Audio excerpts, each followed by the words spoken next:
Thank you, Jenny, and thank you to the Terra Foundation for bringing me to Chicago, and as it turns out, to the absolutely most fitting environment to talk about Daniel Chester French. I'm going to keep the rationale and the reason to myself for a minute, because we'll get to it soon enough. But this is part of the reason. The Republic, the now vanished centerpiece of the World's Columbian Exposition, here just a few blocks away in 1893. It was not only the symbol of this extraordinary World's Fair, but it was for a time conceived to be, I guess, the competitor of the Statue of Liberty as a national symbol. And it marked, its installation marked the nationalization, I guess, of Daniel Chester French's reputation as America's leading sculptor, because the man who yielded to him for this commission was his slightly older rival, Augustus St. Gaudens. But I like to show him bald first, for obvious reasons, because you'll see he started out with a lot of hair. But here he is with his iconic Lincoln, at least a detail from his Lincoln, taken late in his life when, as you can almost see from the image, he was the very picture of a successful sculptor, and he was, as you'll see in a minute, successful almost from the beginning. One of the tough things about writing a biography of someone is, one of the challenges is to find what they call arcs. Challenge, adversity, overcoming adversity. Dan gave me a bit of problems because he didn't have much adversity. He sort of shot up like this, and that's where he ended up. But that's not to say the book isn't okay, but I'm just So he was born in 1850 in New Hampshire, and his family was from Chester, New Hampshire. His father was a judge, hence the name Daniel Chester French, which his father chose a little bit ostentatiously because he expected his son to be a lawyer and a judge as well. That wasn't going to happen. By the time he was 15, he had moved a couple of times, and he was in Massachusetts at this point. His father was a college president briefly in what is now UMass Amherst. And he was not interested in art. He was interested in bird watching. Here he is, I guess bird shooting too. Here he is, he's on the left here. The boy on the right became a leading ornithologist, William Brewster. So he had quite a bird watching, adventurous life. One of the first things I did in researching French is go back to his childhood bird watching diaries, which he kept meticulously, after which he wrote very little about art or about his interests, just business stuff. But I looked up April 15th, 1865, the day of Abraham Lincoln's death, to see if this young man who would one day immortalize Lincoln in the most famous public monument we have of him would take note, as others in the neighborhood in New England particularly did when Lincoln so suddenly died. His future wife, who was much younger than he, wrote a lot about that moment in her life when she heard voices outside her house murmuring about Lincoln. Anyway, all he wrote in his diary, it turned out, was that the first ruby-crowned kinglet of the spring had appeared in his binoculars. So there was, again, a challenge to a biographer. There was no omen to come. He was also not a very good student, to his father's horror. He enrolled him in MIT. At this point, the family lived in Concord, so he took the train to Boston. MIT was in Boston then, not Cambridge, and he amassed a terrible record, getting D's and C's. He finally said to his father, "Look, I've sculpted in the snow. I've made things in the house. I think I'd like to be an artist." So French's father, none too happy at first, sent him to Concord's artist in residence. She was an art teacher. And he said to Amy Alcott, who you see on the left, who was, of course, the sister of Louisa and the model for May in Little Women, give him a test and tell me the truth. Because if he's good, I'll support it. If he's not, back to MIT on the commuter train. She said, yes, he has talent. He has significant talent. French always kept the little molding tool that May Alcott gave him and kept it with him in every studio he ever worked in, whether it was Paris, Florence, New York, Boston, Washington. He always kept it on display. He studied also with the man in the middle, John Quincy Adams Ward, leading American sculptor, but really did not have much of an art education. So by the time he's 20, he's working on little groups of sculpture, like this one called Matchmaking, two cooing owls. He always, I should say, even when he was enormously successful, he would spot these little Parian sculptures in shop windows in London and would complain to whoever was in earshot that he had sold the rights for $50, and he's been seeing them for 50 years. What a mistake it was. He liked earning money from art. He also did another of these groups called the Chicago Incendiary, which, for reasons of taste, I have not brought to show you today. So here he is. Here's all the hair. He's 23 years old, and he gets a commission of a lifetime without ever having done a commission. The Town Fathers of Concord, where his dad is a respected citizen and is a friend of Emerson's and the Alcott family, ask him to submit a model for a monument to mark the centennial of the fight at the Old North Bridge. Do a Minuteman. Dan has never done a full-length statue in any size. So he goes to work, leaves some writing, which he would never do again, and creates a model. The first one is rejected, but he puts his mind to it and creates this image of a yeoman farmer hearing the call of battle in the distance, and he's holding his rifle. He's about to take his coat off his plow and join the defense against the British. It was an enormous instant success. President Grant came to the dedication. Hundreds of thousands of people massed in Massachusetts for this event. I'm sorry, tens of thousands. I shouldn't overdo it. It was big. It was a big, big event. And he was praised immediately as a great sculptor. He had a lot of trouble with it. He didn't know how to do the armatures or how to make casts out of clay models, but he learned along the way. He almost lost the head of it during the process, but he gained amazing experience, and as I say, raves. Now, he was not in Concord for this anniversary, this dedication. He was in, some would say, a more exciting place, Florence. He had a view of this outside the window of his place where he was staying. And he adapted into a bohemian kind of a look and an image. And he was studying there with Thomas Ball, the extravagantly bearded fellow on the right here. And here he is ingratiating himself with the family. He's seated at the left here, especially with the young women in the family. He was quite a little girl crazy in those days, and he wrote love-struck letters to the daughter of Thomas Ball. I think when one rejected him, he picked up with the next available Thomas Ball daughter.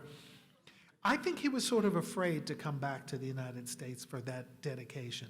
I know it's not like getting on a plane and spending a couple of days. It would have been a huge undertaking. But I think his nerves also kept him, and his anxiety kept him in Italy, where he was learning to do classical work and did a very out-of-character work under Thomas Ball's supervision called The Awakening of Endymion, which he really wanted to succeed and to sell. It wound up as a lawn ornament in Concord, Massachusetts, before it was rescued by his studio in nearby Stockbridge. So it was, in fact, never a success. So he's sort of chastened. By the time he comes home in 1875, he's more mature. At least he studied with a couple of sculptors in Italy. And he gets, his ship gets near Boston, and I gather there was a tradition there of everyone going to the rails of the ship and looking at the church spires the way people coming to New York look at the Statue of Liberty, or did after this period. And he heard his name being paged. Please meet the revenue cutter, the ship carrying and picking up the foreign mail that has just sped alongside of your ocean-going ship. He didn't know what was going on. He got down to this little ship, and there was his father, Judge French, whom he had sculpted rather well. And Judge French said, "Wonderful news, I've been appointed Assistant Secretary of the Treasury. We've moved to Washington, and we would love for you to come, and I'll help you, and I'll help set you up with patrons." And I think he wanted to go to Concord, but he did set up in Washington, and his father got him a number of projects to do, things that probably would not pass whistleblowers' observations today. Every time the Treasury Department built a new post office or sub-treasury building, Secretary French asked his son to do the decorative sculptures at the pediment. This is one called Labor Sustaining Art and the Family, for which he got per diem wages, which he was not happy about. So in 1879, 1880, he goes back to Concord. He builds a little studio near the family home and farm and waits for inspiration, which does strike before the decade begins. Why not do a sculpture of the local hero, Ralph Waldo Emerson? And he had another success. Emerson loved it, told all of his friends, "This is how I look when I shave." Or the more work he does, the worse it looks, because it looks more and more like me. He was a great enthusiast, and French eventually made a really quite extraordinary seated statue out of that bust, which sits today in the Concord Free Library. But again, he's got two isolated successes and 10 years under his belt, almost. What next? Well, in Washington, his father, again, is quite influential, and he introduces him to the organizers, the managers of Gallaudet College for the Deaf. And they are about to commence a project to do a campus statue of Thomas Gallaudet, the inspiration for that school. And he not only gets the commission, and here you see him in his studio now in New York, looking at the model, but again, he makes another success of this lovely group sculpture of a hearing-impaired child learning signing from the inspiration for the school. So here is a specialty that French now begins to develop. College statues, and he would go on to do Ball State and Princeton, but three really famous ones, this one and John Harvard for Harvard Yard, which does not sit where it is here. French became so influential that he had it moved into the yard from Memorial Hall eventually. But another acclaimed work, I went back and looked at the newspapers and was astonished at how many articles this inspired by people who were astounded that a sculptor could create a statue of a man for whom there were no photographic or any other artistic models. And all he did was model one of his Mayflower descendant friends and create this work. It's still there. It's still very well known. It's the spot where all the campus tours begin. I remember when we took our own daughter to the campus tour that led her there, so it has a place in our hearts as well. But if you go on the website now and look up the John Harvard statue, they talk not only about the fact that campus tours begin there, but the fact that fraternity guys who drink too much beer find this a convenient way station before they get back to their dorms, at least in emergencies. So if you look at the website, it says the John Harvard statue is venerated by day and urinated by night. I don't think he'd be too thrilled.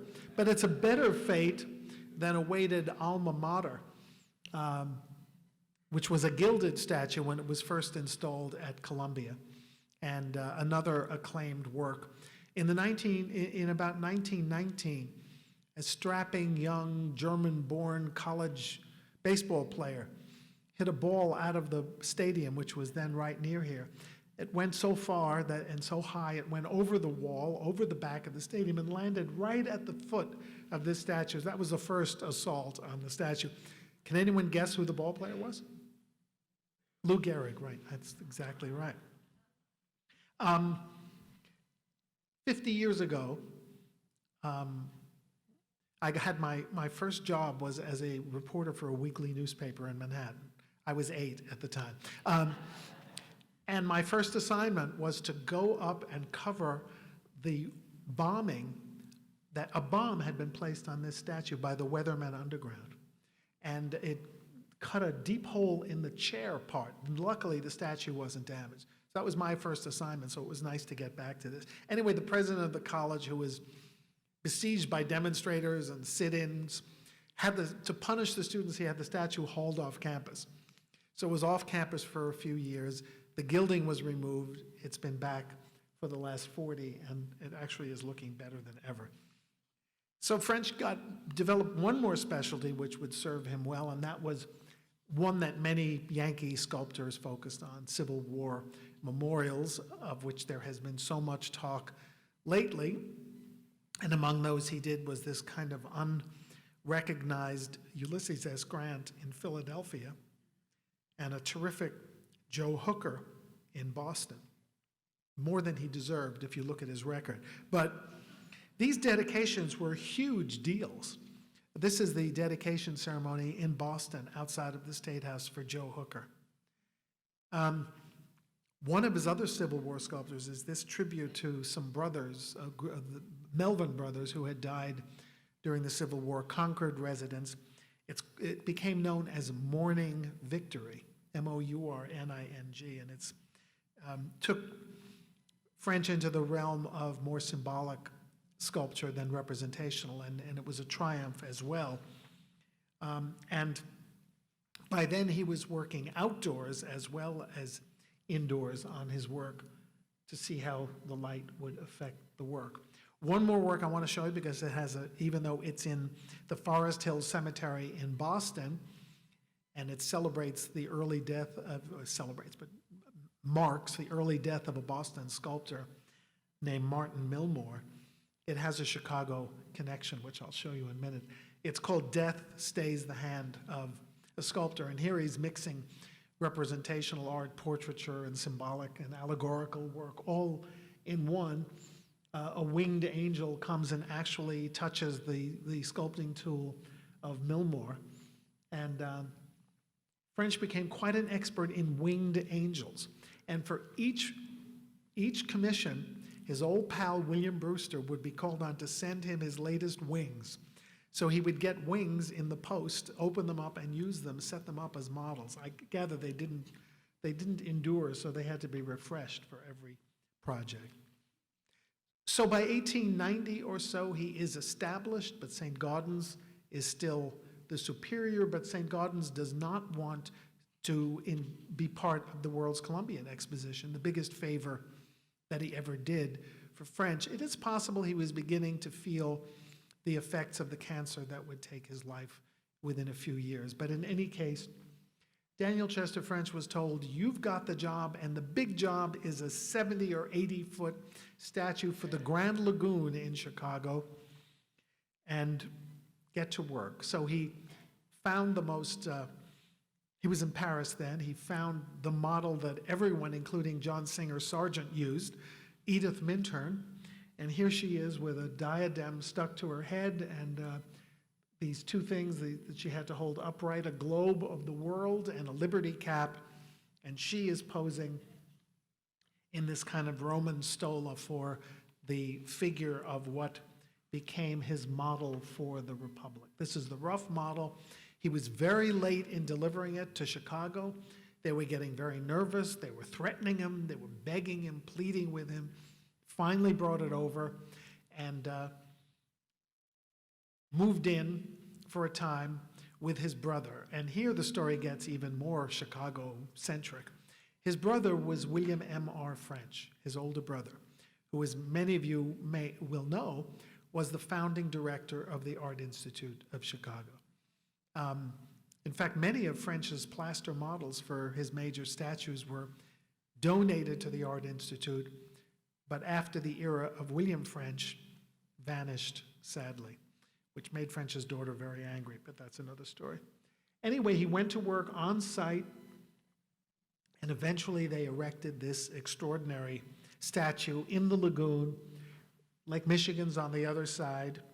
Here's a statue of it from the back with people, and that's the central pavilion of the White City, as it became known, where it did, in fact, become the tourist attraction that everyone suspected it would be. Jump to this for a moment. In 1918, well, I should say that you all know, I guess, that the White City burned down, some of it purposely lit, and others. This sculpture caught fire during the intentional fire to level these temporary buildings. And they were all made of sort of flammable gypsum and plaster, so they were meant to be temporary. And the statue was destroyed, but in 1918, Illinois was marking the centennial of statehood, so it commissioned a replica. It's 24 feet high, so it's about 1/3 size and gilded.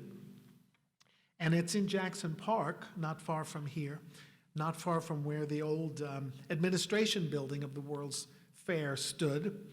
And it's kind of been obscure. It's the only other copy used to be at a department store in New York, where people had coffee before the doors opened. And it was then sold to Forest Lawn Cemetery. So that's the only other copy is in Forest Lawn. But this one is about to have a revival, I suspect, because the Obama Library is going to be built behind it. So it will exist with a new background to make it famous. Meanwhile, French was called on to do other work for the World's Columbian Exposition, this teamster and horse. He did not like doing horses. Maybe you can see why. He stopped doing them after this. The Columbus Quadriga, which was on the top of a central building, another great accomplishment. There it is on the building. So sculpture was everywhere at the World's Columbian Exposition, and these tourist gondolas would go by, and you see here going by the Republic. It was an extraordinary moment. But French was also in charge of choosing other artists and sculptors for the Palace of Fine Arts. And I show you the Millville Memorial again because here is the Palace of Fine Arts, one of the few buildings to survive the World's Columbian Exposition. The Art Institute was one, but this is the Museum of Science and Industry down the street. And this is the sculpture and paintings display that Daniel Chester French masterminded. I love the open windows up here. Would not happen today, of course. A little better climate control. But here is it's blurred because it's blown up, but here you can see that he made as the central display piece his own sculpture right behind what I think is a model of the administration building at the fair. Here is his brother, William M.R. French, who was famous for giving these lectures during which he would draw and do completed drawings. He died in 1914. He's immortalized by this relief sculpture here in Chicago by his brother. And by this time, French had established another studio, which is worth mentioning. He bought a farmhouse in Stockbridge, Massachusetts, and he hired his Chicago junior partner, Henry Bacon, the architect who did the pedestal for the Republic, to design a slightly grander house here, which is now open to the public, as is the Bacon Design Studio, where French began his work in the Berkshires by doing an equestrian of George Washington for the Place d'Iéna outside the Guimet Museum in Paris, where it stands today. And every Saturday, the Yellow Vest demonstrators put a tricot on top of the statue. How they do it, I'm not sure, but By this point, French is the leading American sculptor, the one most eagerly sought, and it's time for him to get to Abraham Lincoln, inevitably. All the great sculptors got to Lincoln. They faced formidable competition. St. Gaudens had produced the great statue here in Chicago, but French got a different take for his first Lincoln, for Lincoln, Nebraska, dedicated in 1911, with Henry Bacon designing that background stela with the words of the Gettysburg Address. French, by now, is the head of the National Arts Commission. There he is in the center of a board meeting. Great diversity, as you see, in the original board. Some with mustaches and some clean-shaven. That was the diversity. The National Commission's big project is to fulfill congressional appropriation to do a Lincoln Memorial. It took 40 years to get Congress to approve a Lincoln Memorial. It was not always cited for where we know it today. It seems like the obvious place in the scheme of Washington, but Union Station, designed by Chicago's own Daniel Burnham, I might say, was originally considered as a site. The Capitol was considered for the Lincoln Memorial. The Soldiers' Home outside of Washington, where Lincoln spent summers. The National Observatory. Meridian Park, which already had a seated sculpture of James Buchanan, which made it kind of awkward. So the problem was that West Potomac Park, which seemed like the best site, was in bad shape. And Uncle Joe Cannon of Illinois, he was the Speaker of the House. He was the Nancy Pelosi of his day, meaning he was powerful and he was fierce. He said, "I will never let a statue of Abraham Lincoln be built in that goddamn swamp," quote unquote. And he threatened to use his power to put it on the other side, on the Confederate side of the river at the Lee Mansion. But wiser heads prevailed. There doesn't seem to have been any competition. Henry Bacon, who is here, got the commission for the design. And while they briefly flirted with a standing statue, they knew that French had already worked on a seated one. I don't know if any of you recognize this one. It is Chicago. It's Marshall Field Memorial. It's not a portrait, but it's an allegorical seated memorial recently restored. So he got to work on the design. He immediately got it, which is amazing. And he did consult photographs of Lincoln, life mask, hands, plaster hands made by the mask and hands. I guess this is another Chicago connection worth noting, were made by Leonard Wells Volk, a Lake Street sculptor, probably most well-known locally for the Stephen A. Douglas monument high on a pedestal in Bronzetown. So another Chicago connection. And as I say, he got right to it. He understood what he wanted. This is his first clay model for the Lincoln Memorial. And in successive enlargements, it became a little more structured, but never did that basic model change. And here he is here's French in Stockbridge with the 6-foot model. And you see he sort of lovingly and proudly puts the original model under the coat there to show that it's where he started. It was originally supposed to be an 11-foot statue. French goes down to Washington to see the building in progress, and he realizes that he's miscalculated. The atrium is so vast that his original concept, he fears, will be swallowed up by the atrium. So he goes to Congress, and he says, we have to do a 19-foot statue. It'll cost another 50% of the cost. And they said, are you kidding? We're not giving you another 50% of the appropriation. So he, on his own, he made a head in the size of a 19-foot model, and he had it brought to the Lincoln Memorial, hung it in the interior in the exact spot it would hang, or it would sit, and invited influentials, including Robert Lincoln, the president's son, to come and look. And Robert joined the people who agreed that that is what it must be. So what next? French was not Michelangelo. He did not get a 19-foot block of marble and chip away at Lincoln.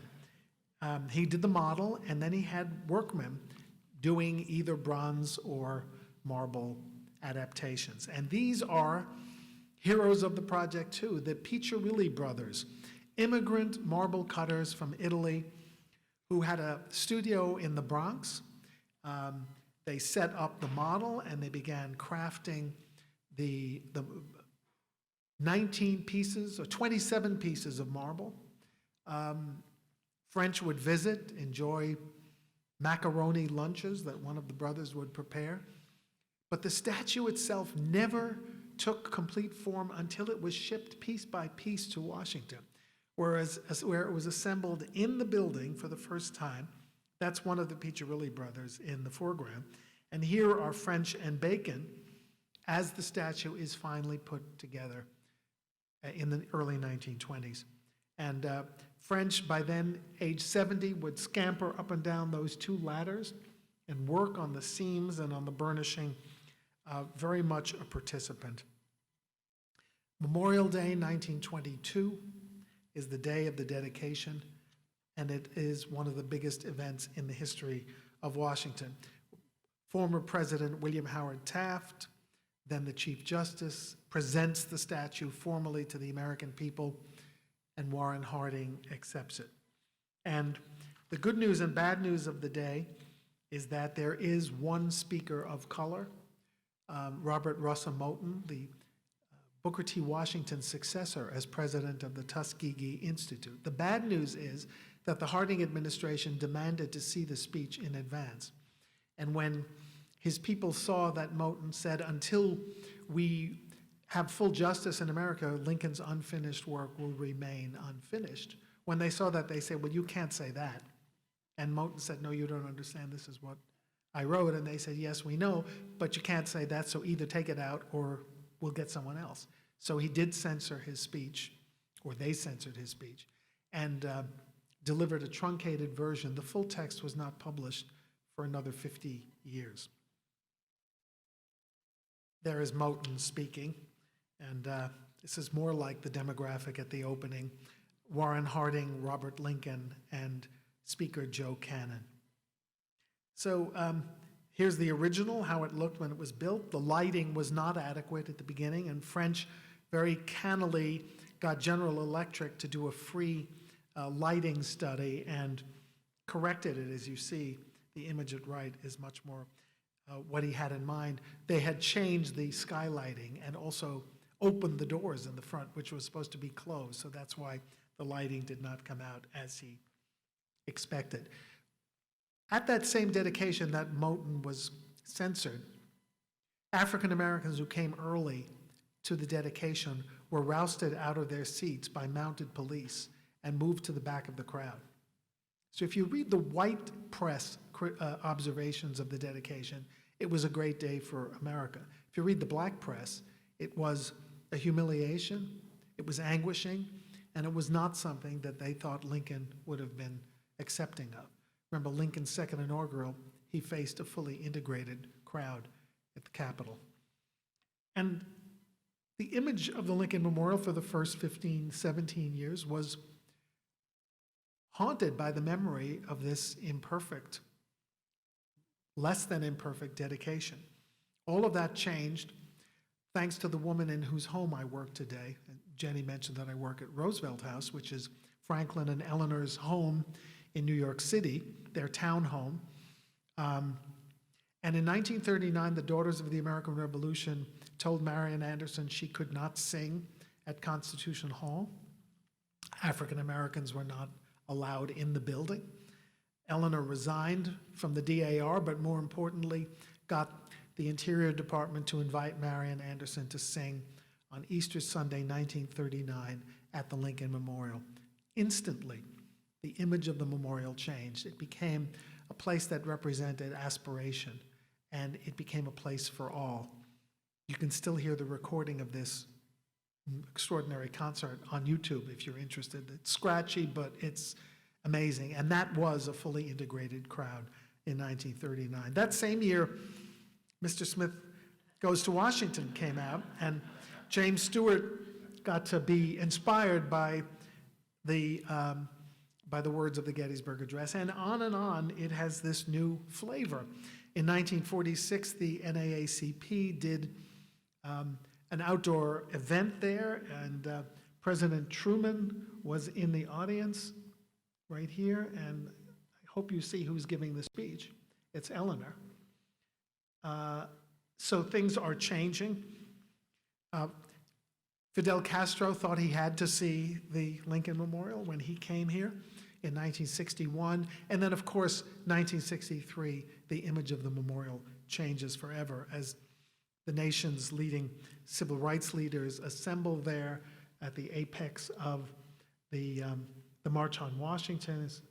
Roy Wilkins, Dr. King, A. Philip Randolph, Whitney Young, and does anybody recognize this handsome young man? John Lewis, who is still in our lives happily. And of course, the speech, the I Have a Dream speech, which is marked by a plaque that our Lincoln Bicentennial Commission made sure was re-etched in time for the 75th anniversary of the memorial. We know the most famous words from the speech, but Dr. King started it by saying, "I am speaking to you from the shadow of the statue of the man who wrote the Emancipation Proclamation 100 years ago." Again, image-changing moment, it's not only a change moment for America, but for the sculpture. And it's a place of refuge and aspiration ever since. Richard Nixon went there to meet with anti-war demonstrators. I sort of love the hippies and Nixon picture. He went there again in the hours before he resigned to sort of commune with Lincoln. And in more recent years, it is the place where presidents-elect go on the final night before their inauguration. It's become a tableau, a backdrop for that moment of our exquisite transition from one administration to another. So I'll show you the litany of people who have used the memorial. It's also in our national vocabulary as a symbol of America itself. Here, a young boy of color is assuring this representation of Lincoln that this is 1959, this is Lincoln's 150th birthday, that maybe the progress toward equality and integration is progressing. And here is the famous cartoon of Lincoln reacting to the assassination of President Kennedy. There must be 30 fist bump cartoons from the election of Barack Obama. I'm just showing you one of them. And I do due diligence, so I don't have any cartoons that criticize the current administration, but if I'm asked, as I always am, is there a cartoon that expresses the Lincoln Memorial's reaction to the inauguration of President Trump? Yes.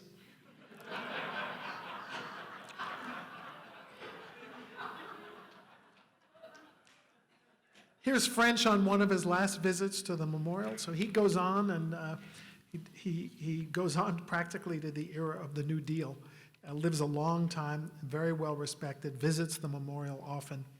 And I want to leave you with an observation about the memorial that I really love, because it was written by a person who was working as a busboy in a Washington hotel.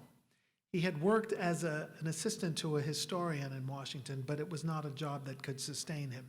So he went to work as a busboy. But he had just gotten into a traditional black college, and he was about to go, and his fellow student there and lifelong friend, well, he didn't live that long, but his friend would be Thurgood Marshall. And he visited the Lincoln Memorial before he went off to college and wrote a poem about it. I just want to read it to you. His name is Langston Hughes. Let's go see old Abe, sitting in the marble and the moonlight. Quiet for 10,000 centuries, old Abe. Quiet for 1,000,000 years. Quiet and yet a voice forever against the timeless walls of time. Old Abe. I hope that despite its flaws and its flawed dedication, that it has become that. And If you have me back in 10,000 years, we'll do an appraisal. Thank you.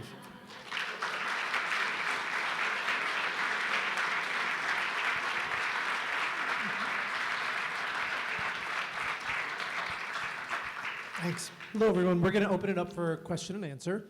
Just a couple things. My colleague John and I will bring mics around to you. Just be sure to speak into the mic, ask your question as a question, and be as brief as you can so we can get to as many people as possible. There's one here.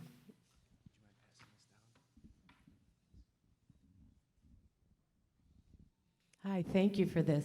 In Logan Square, there's a statue of an eagle, and it's by Julia Longman, and she was a student of Daniel Chester French. Evelyn, I think. Evelyn. Evelyn Beatrice Longman. And in Stockbridge. And when I took the tour of that house, I was listening to the docent. We're standing at the entryway. I turned around. There's this huge portrait of this young woman. And at the bottom, I almost fainted because it said Evelyn Longman.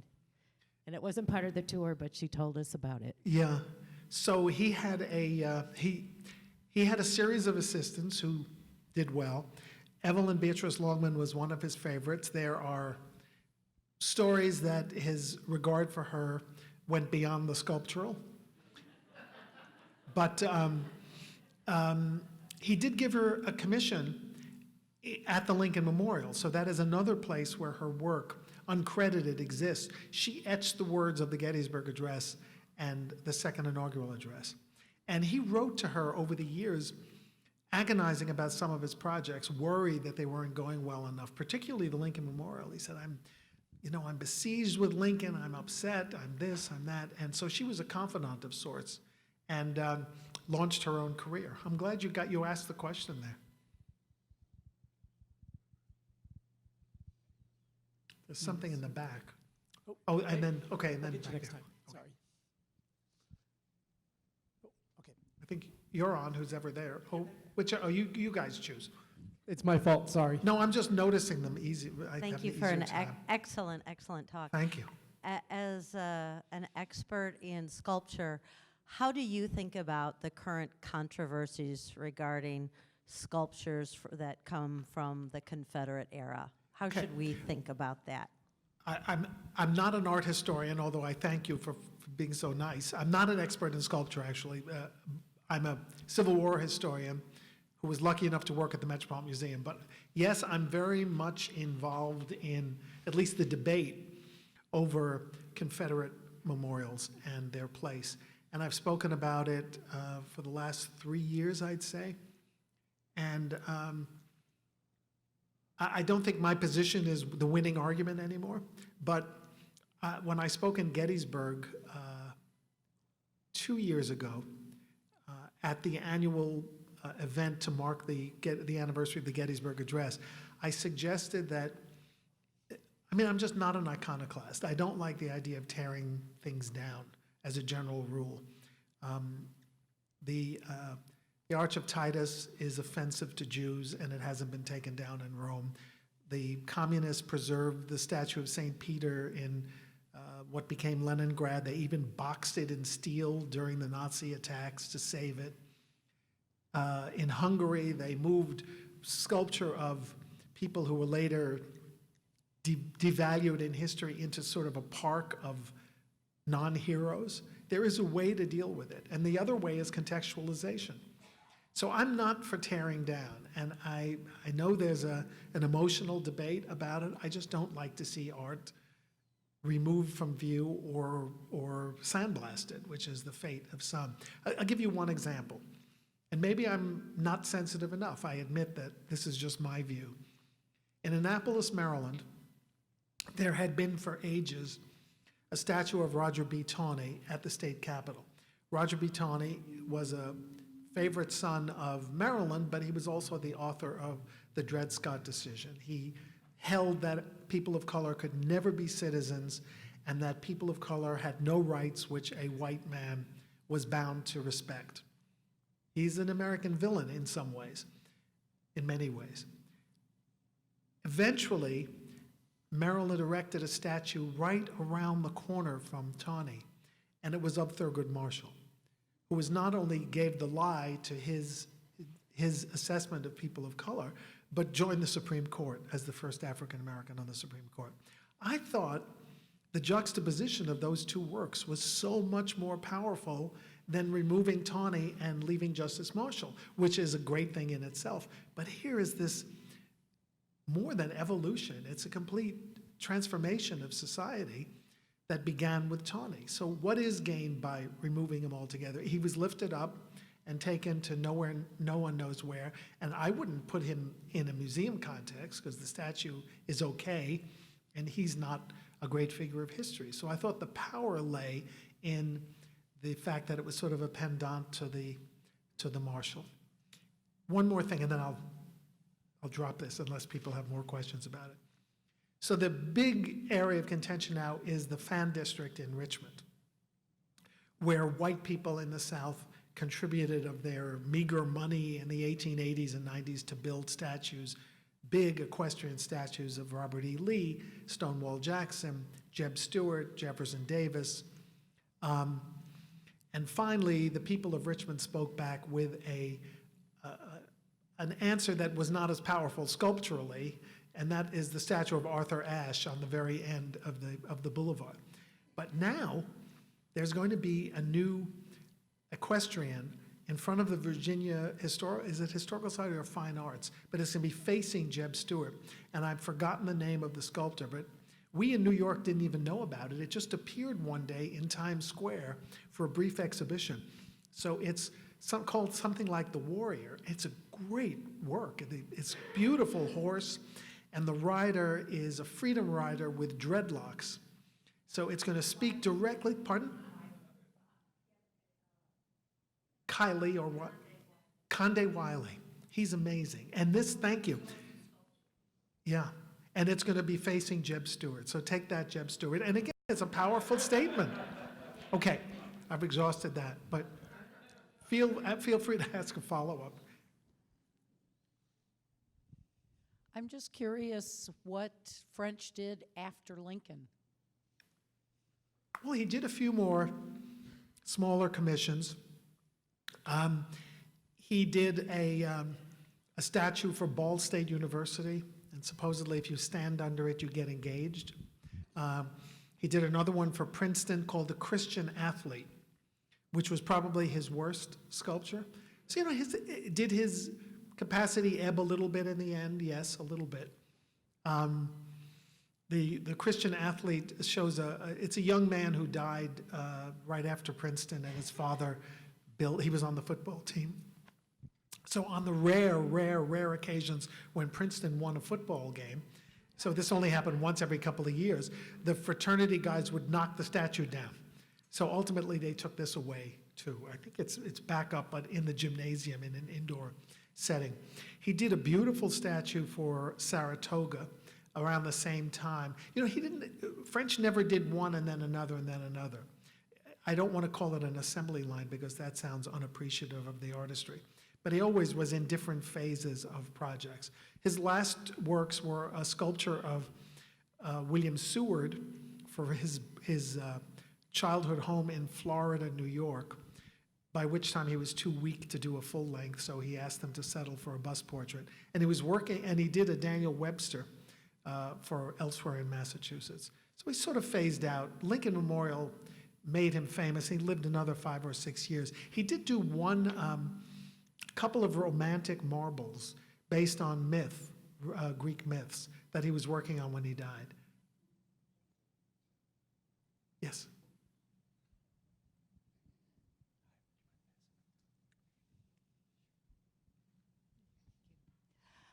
I know when Daniel Chester French died, his obituary in the New York Times, the go-to sculptor that was asked for a quote was Chicago's own Laredo Taft, who also did the alma mater statue for the University of Illinois and worked with Mr. French across the street as a prominent lecturer for the Art Institute. Right. Did Daniel Chester French ever express opinions about the work of Laredo Taft? Yeah, he was a fan he was a real force of encouragement for American art. And I think he got this partly from his brother. But he joined the board of the Met when J.Q.A. Ward died. He took the seat of American sculpture on the board. And in those days, there was no American wing, there was no American art department. Daniel Chester French was the American art department.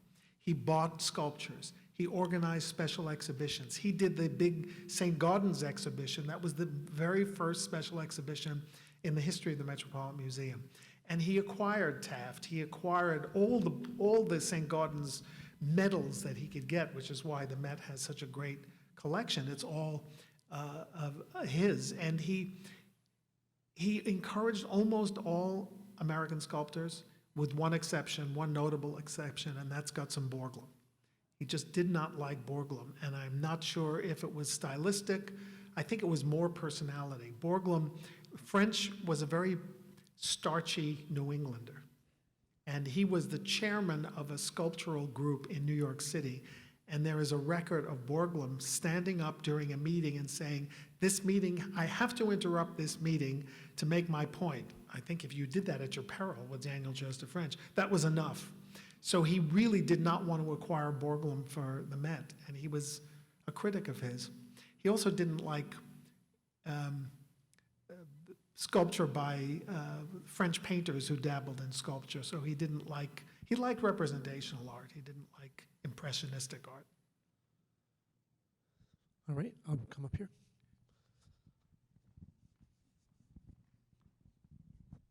Earlier, you spoke of context. What do you think about the controversy in New York with the bull and the little girl? Oh, I mean, I don't get it. I mean, why you have to attack a sculpture to make some point. I think that's sort of an iPhone phenomenon, like the steps in the Bronx where the Joker, it was filmed. It's become like one of the biggest tourist attractions in New York now. People go to this obscure stairway in the Bronx and take pictures of themselves running down the stairs. I haven't seen the movie, so I don't know what that's all about, but I know where the stairway is. So this is now the thing to do, is have an encounter with the sculpture. I don't think it's a great sculpture, but it's there, and I like the fact that people are interacting with it. There's several sculptures of Columbus in New York, and that has also raised criticism, as it does every October when we get to Columbus Day.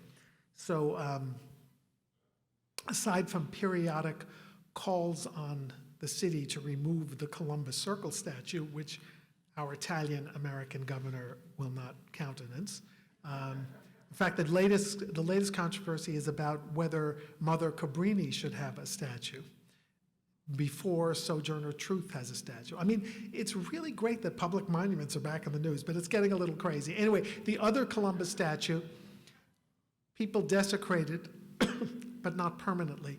They hung a pair of bloodied hands, obviously not real hands, but sculptural representation of hands from the arms of Columbus on this statue to symbolize the destruction to native peoples that his sailors had imposed on the islands that they landed in.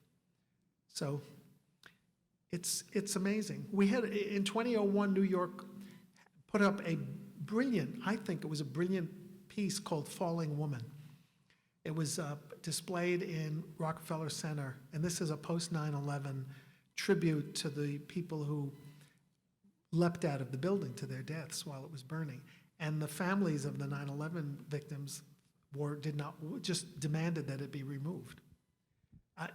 All of these things remind us, as French held in the early part of the 20th century, the public monuments still evoke deeply emotional responses, whether it's the Confederate memorials that understandably evoke anger in the African American community and among progressives of conscience, absent their artistic value, or Columbus. New York just removed a statue of Dr. Beverly Sims, a man, who is the father of modern gynecology.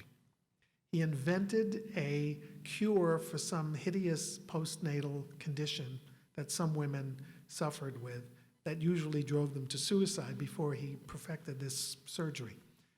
I don't remember what it's called. But he also experimented also, but cured enslaved women who were not obviously given the right to consent or not consent to the surgery. So he was hauled off to another place rather than being in Central Park. So the good news is that these public memorials affect evolving generations in different ways, and the discussion is great, and I'm just glad that Daniel Chester French is in the thick of it. But he never did a Confederate commission, so his Yankee creds were pure. I'm sorry, we're out of time, but thank you so much. Thank you.